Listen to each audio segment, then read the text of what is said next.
देखो, अगर public fear है तुम्हारे अंदर तो उस फ़ियर को निकालना पड़ेगा। जैसे एग्ज़ाम्पल के लिए तुम ये ले सकते हो कि तुम बचपन में बहुत ज़्यादा डरा करते थे। अकेले कमरे में जाने में, बाथरूम में जाने में, हर जगह मम्मी को लेके जाते थे। बट टाइम टू टाइम जब तुम्हारे घर वालों ने कहा कि बेटा अब अकेले जाना शुरू कर, ये कर, बहुत सारी चीज़ें कही होंगी कि अब घर में अकेला रहना शुरू कर, वैसे अब तुम्हारा डर जो है खत्म हो जाएगा। अब कोई वैसा डर नहीं है। अब तुम घंटों या पूरे दिन अब तुम चाहते ही हो ये कि मेरे को अकेला रहने को मिल जाए। तो देखो, टाइम टू टाइम ये बात तुमने उस वक़्त नोटिस नहीं की या उस वक़्त बचपन में तुमने ये सर्च नहीं किया कि मेरे को अकेले घर में रहने का फ़ियर है, मैं इससे कैसे ओवरकम करूँ? तो इसे भी तुम्हें सर्च करने की कोई ज़रूरत नहीं है कि how to remove public shyness या फिर पब्लिक फ़ियर कैसे रिमूव करें? ये सब जो होता है, तो ये सब चीज़ें पता नहीं क्यों होती है, क्योंकि उस वक़्त हमारा दिमाग डेवलप नहीं था। धीरे-धीरे करके हम चीज़ों को ग्रैब कर रहे थे ऑटोमैटिकली विदाउट नोइंग इट कि हम सीख रहे हैं नई चीज़ें, बट बस वैसे ही है public speaking plus public fear जो होता है तुम्हारे अंदर, उसे हटाने का। मैं बिल्कुल ही कुछ बेसिक्स वाले पॉइंट बताने जा रहा हूँ, जिसको अप्लाई करके तुम धीरे-धीरे करके इम्प्रूव करोगे खुद को, तुम्हारा पब्लिक फ़ियर यहाँ से यहाँ आ जाएगा और तुम्हें शायद उतना पता भी ना लगे। देखो, इसके लिए मैं 4 या 5 पॉइंट्स बताऊँगा जो कि मैंने खुद अपनी लाइफ़ में अप्लाई किए, क्योंकि मैं अगर अपनी बात करूँ तो मैं बहुत ज़्यादा ही कमज़ोर, दुबला-पतला, बहुत ज़्यादा ही कमज़ोर फिज़िकली, मेंटली हर तरीके से, मतलब कि दुनिया से बहुत ज़्यादा पीछे चला था। तुम यहाँ देख सकते हो कितना कमज़ोर हूँ। शरीर से ही, ब्रेन से भी, मतलब पब्लिक फेयर तो मेरा बहुत ज़्यादा ही नेक्स्ट लेवल पे था। अगर कोई स्टेज पे स्कूटर बोलता भी था, तो मैं बस यही सोचता था कि काश मैं भी बोल पाता। लेकिन टाइम टू टाइम मैंने जैसे एक ही साल में बहुत ज़्यादा कुछ सोचता था, तो लास्ट ईयर जब मेरा 12th था, तो मैं सोच रखा था कि स्कूल कंप्लीट होने से पहले एक बार मेरे को स्टेज पे बोलना ही बोलना है। और एक दिन मैंने हिम्मत करके, स्कूल का लास्ट टाइम ही चल रहा था लगभग, तब मैंने स्टेज पे जाके बोला। मैं हकलाया, बहुत ज़्यादा ही थोड़ा डर गया था, लेकिन फिर भी मैंने बोला, गलत बोला और लेकिन मेरे और मैं खुश हुआ। वहीं अगर लोग होते ना तो सोचते ना यार 2000 लोगों के सामने गलत बोल दिया, बेइज़्ज़ती हो गई वगैरह-वगैरह, तो ये चीज़ नहीं सोची मैंने। मैंने ये सोचा कि एटलीस्ट मैंने बोला। मैंने स्कूल लाइफ़ अपनी ऐसी बर्बाद दी कि मैंने ये चीज़ ट्राई ही नहीं की। स्टेज पे कभी बोल के देखा ही नहीं, कैसा लगता है वहाँ से, कैसा दिखता है पूरा ग्राउंड, वो चीज़ मैंने देखा ही नहीं, ये चीज़ मैंने नहीं होने दी। ठीक है? तो इस कहानी से तुम क्या समझते हो कि किसी भी चीज़ को तुम्हें पॉजिटिव वे में लेना है। मतलब कि अगर तुम्हारी बेइज़्ज़ती हो रही है, जो कि होगी, तो तुम पब्लिक फ़ियर को हटा रहे हो या फिर खुद को सेल्फ इम्प्रूवमेंट कर रहे हो, बहुत बेइज़्ज़ती होगी। लेकिन इस बेइज़्ज़ती से ही नहीं करना है, हमें इसे पॉजिटिव वे में लेके जाना है। पॉजिटिव वे में जैसे मैं ले गया, पहली चीज़ हमने यही समझी कि हमें चीज़ों को पॉजिटिव वे में लेना है।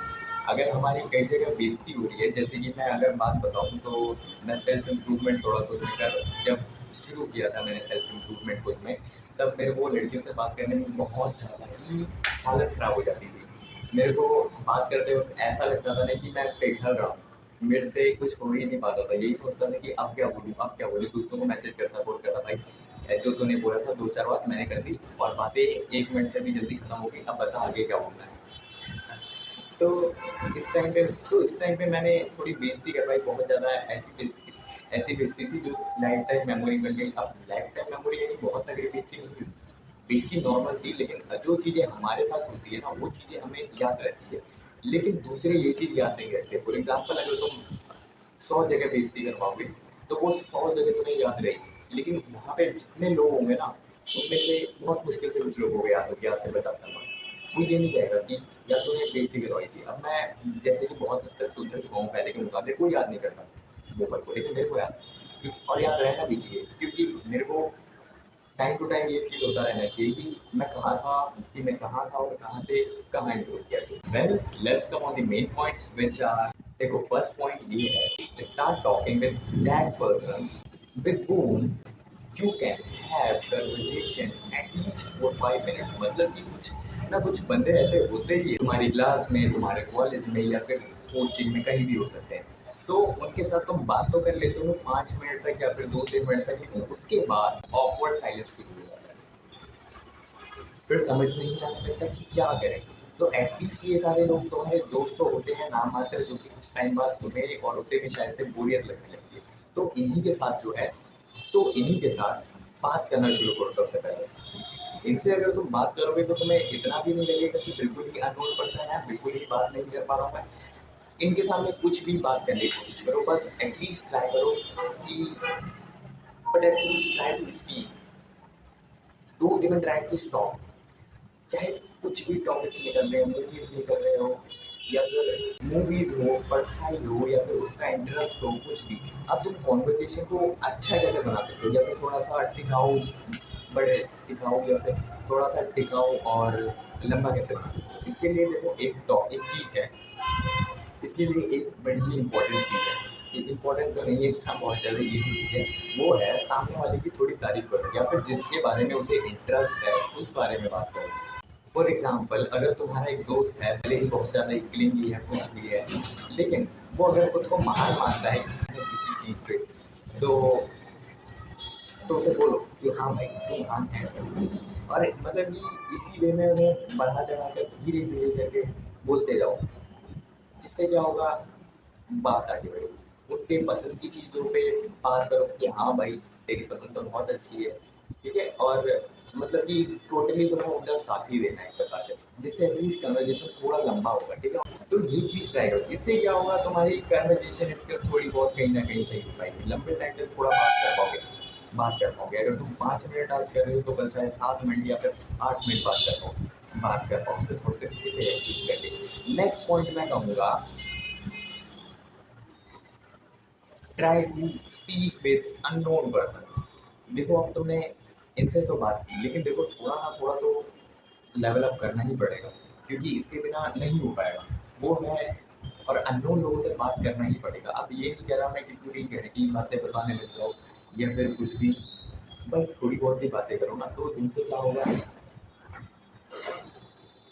जिनसे तुम्हें पता लगेगा कि सामने वाला कैसा कैसा होता है, कि सामने वाली पर्सनैलिटी किस किस कैटेगरी की होती है। मतलब कि होता है ना, मम्मी पापा हमेशा कहते हैं कि तुमने दुनिया नहीं देखी, तो बात सही है। तो यही तरीका है दुनिया देखने का थोड़ा बहुत, कि दूसरों से बात करो, पता लगेगा तुम्हें कैसी कैसी पर्सनैलिटीज होती है, लोग कैसे बिहेव करते हैं। अगर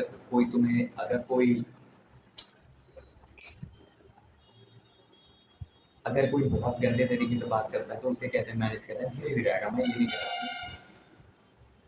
कि ये चीज़ें अभी नहीं है, ये चीज़ें अभी लाने की कोशिश मत करना। मतलब कि ऐसे खड़ूस लोगों से बात करने की कोशिश मत करना। कुछ लोगों के चेहरे से ही समझ आ जाता है कि ये बंदा कैसा होगा कैसा नहीं होगा। तो शुरू में यही ट्राई करना है कि अच्छे लोगों से बात करो। अब अगर तुम कहोगे कि मेरे को अननोन लोग मिलते ही नहीं, तो तुम डेली अपने घर से एटलीस्ट आधे घंटे के लिए बाहर निकलना शुरू करो। जिससे क्या होगा, तुम अपने एरिया को भी जानोगे, प्लस अननोन लोग तुम्हें मिल ही जाएंगे। फॉर एग्जाम्पल तुम पार्क जा सकते हो या फिर जिम जा सकते हो।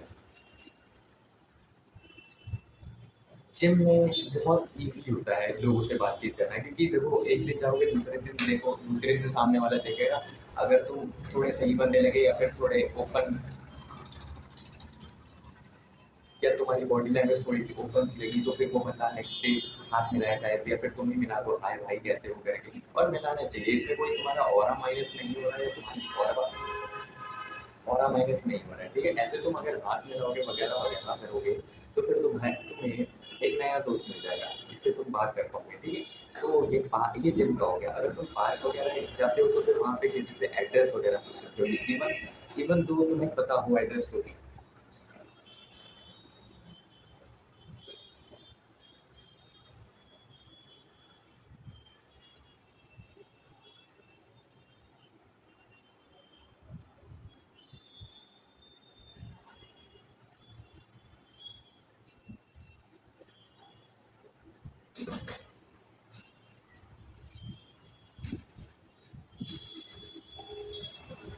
और थोड़ा-सा और थोड़ा ट्राई करना, अगर बहुत ज़्यादा ही भोंदू की कैटेगरी वाले में हो ना, जैसे कि मैं था, तो फिर ट्राई करना कि लड़कों से ही बात करना शुरू करो, ठीक है? क्योंकि थोड़ा-सा ईज़िली हो जाता है लड़कों से बात करना। लड़कियों से थोड़ा-सा मैं जानता हूँ किस कैटेगरी का ऑकवर्ड लगता है उनसे बात करने में। अभी तो अगला पॉइंट आएगा, अगर तुम देखो अननोन लोगों से बात नहीं करना चाहते, देखो अगर तुम अननोन लोगों से बातें नहीं करना चाहते, तो उसके लिए तो वो पॉइंट तुम छोड़ दे सकते हो। लेकिन लेकिन मैं कहूँगा मस्ट है, वैसे वो ज़्यादा बढ़िया पॉइंट है, लेकिन फिर भी उसके एक्सेप्शन में ये दूसरा पॉइंट है जिसे तुम अप्लाई कर सकते हो, मेकिंग योर वीडियोस। तुम डेली तुम्हें ये काम, अगर तुम इस पॉइंट को चुन रहे हो तो इस पॉइंट को तुम्हें डेली करना ही करना है।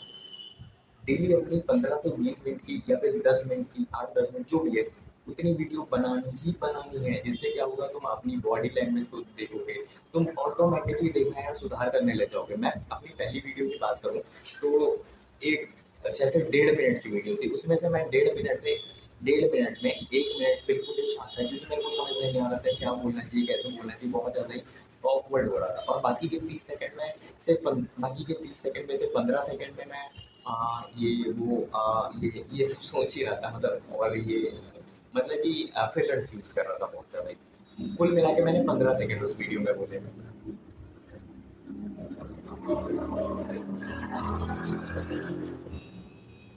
लेकिन वहीं जब मैंने 15 दिन लगातार वीडियो बनाई तो उसमें क्या हुआ, मैं 8 से 10 मिनट बहुत इजीली बोल ले रहा था किसी भी टॉपिक पे। जैसे कि अभी मैं बात करूँ तो मेरे को वीडियोस बनाने की आदत है, पिछले साल से ही मैंने शुरू किया था, तभी इम्प्रूव हुआ। अब देखो, कटिंग तो नहीं हुई, कटिंग कटिंग वीडियो में कट्स बाद में आएंगे, लेकिन अभी 18 मिनट हो चुके हैं, मैं कॉन्टिन्यूसली बोले जा रहा हूँ। मैंने ना ही स्क्रिप्ट लिखी, ना ही कुछ लिखी। मैं डायरेक्टली ट्राईपॉड लिया, कैमरा लगाया और बोलना शुरू कर दिया। क्यों हुआ? क्योंकि मेरे को कैमरे के आगे बोलने की आदत पड़ गई है। ठीक है।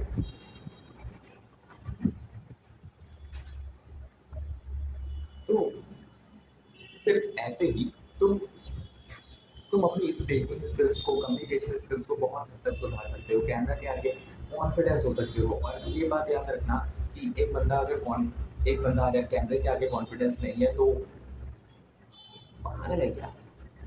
एक बंदा अगर कैमरे के आगे कॉन्फिडेंट नहीं है तो रियल लाइफ में वो कॉन्फिडेंट हो ही नहीं सकता। अब तुम मेरे आगे कभी कैमरा ले आओ, या फिर मेरे दोस्त कभी मेरे आगे कैमरा लाते हैं, तो मैं और ज़्यादा बच्चों के कैमरा करता हूँ। वहीं मैंने उन्हें देखा है, उनमें से कई लोग शर्माते हैं थोड़ा, वही मतलब अपनी कैमरा के आगे फियर वगैरह। तो ये सब क्या है, ये सब कम होता है। तुम बिल्कुल ऑकवर्ड होना छोड़ दोगे, मतलब ये जो ऑकवर्डनेस होती है ना, ये चीज़ कम हो जाएगी। वही चीज़ सेम टू सेम जो कि मैंने दूसरा पॉइंट कहा था कि अपने दोस्त से बात करते हो 5 मिनट बाद ऑकवर्ड शुरू हो जाता है, ऑकवर्ड साइलेंस शुरू हो जाता है। तो कुछ वैसा ही है, अभी शुरू में होगा कि कुछ ऑकवर्ड साइलेंस होगा, बट धीरे धीरे करके जब तुम बोलने लग जाओगे ऐसी 19 20 30 मिनट कॉन्टिन्यूसली विदाउट एनी रुकावट, तो फिर तुम असली मेरी रियल लाइफ में भी ये तुम्हारी जो क्या कहते हैं ऑकवर्ड साइलेंस है, ये भी कम हो जाएगी। तो ये काफ़ी गजब का पॉइंट है, मेरे को बहुत ज़्यादा ही अच्छा लगता है। मैं अभी भी बनाता हूँ वीडियोस, लेकिन अब पोस्ट करना शुरू कर दूंगा मैं। पता नहीं ऐसे 60 70 वीडियोस बनाई थी अपनी ऐसी, क्योंकि मेरे को कैमरे के आगे बोलना अच्छा लगने लग गया था धीरे धीरे टाइम के साथ। तो इसलिए मैंने बनाई थी। फिर उसके बाद मैंने सोचा कि क्यों ना मैं पोस्टिंग की शुरुआत करूँ, क्योंकि अपना कहीं ना कहीं खुद ने बहुत हद तक सुधार कर चुका हूँ, तो शायद किसी की मदद हो जाए। तो शायद अगर मेरे जैसा कोई और होगा तो वो भी इन चीज़ों को अप्लाई करे और शायद सुधार ले अपना।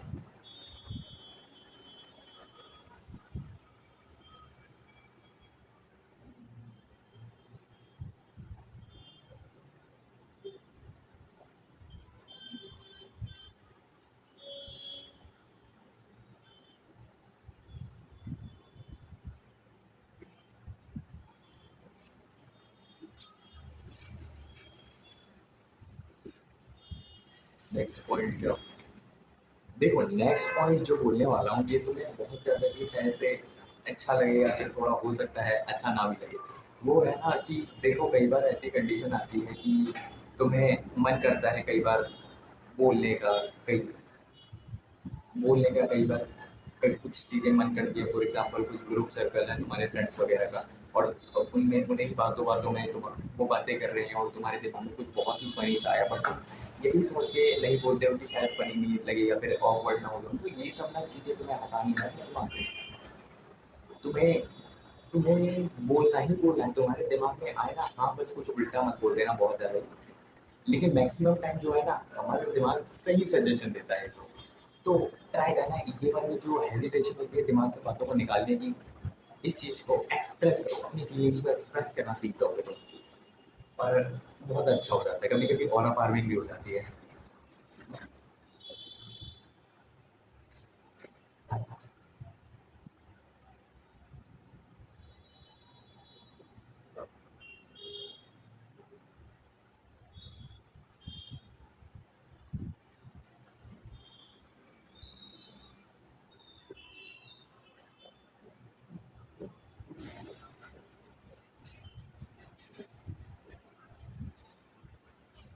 दिखाते हैं।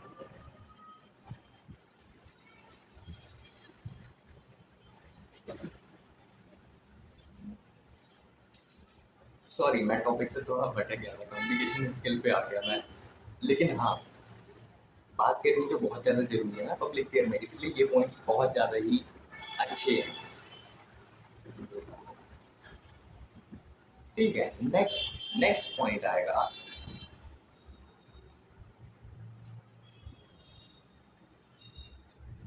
नेक्स्ट पॉइंट है, सारी सिचुएशंस खुद हैंडल करने की कोशिश करो। मतलब कोई बड़ी सिचुएशंस की बात नहीं कर रहा मैं, मतलब कि नॉर्मल। फॉर एग्जांपल तुम्हारे घर में तुम्हें फॉर एग्जांपल तुम्हारे घर में सब्जी खत्म हो गई, तुम्हें मंडी जाना है तो तुम जाओ। सब्जी खत्म हो गई, मंडी जाना है तो तुम जाओ मंडी। दुकान से कुछ सामान लेना है, कौन जाएगा? तुम जाओ। तो फिर फॉर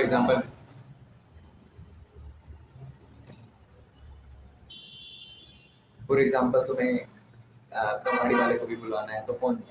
फॉर एग्जांपल कबाड़ी वाले को बुलाना है तो तुम जाओगे, बार्गेनिंग कौन करेगा? तुम करोगे, ठीक है। इसमें क्या होगा, तुम पब्लिक क्या कहते हैं उसे, इससे क्या होगा, तुम लोगों से बात तो करोगे, प्लस तुम्हें पता लगेगा कि लोगों से बात कैसे की जाती है, प्लस दुनियादारी सीख जाओगे।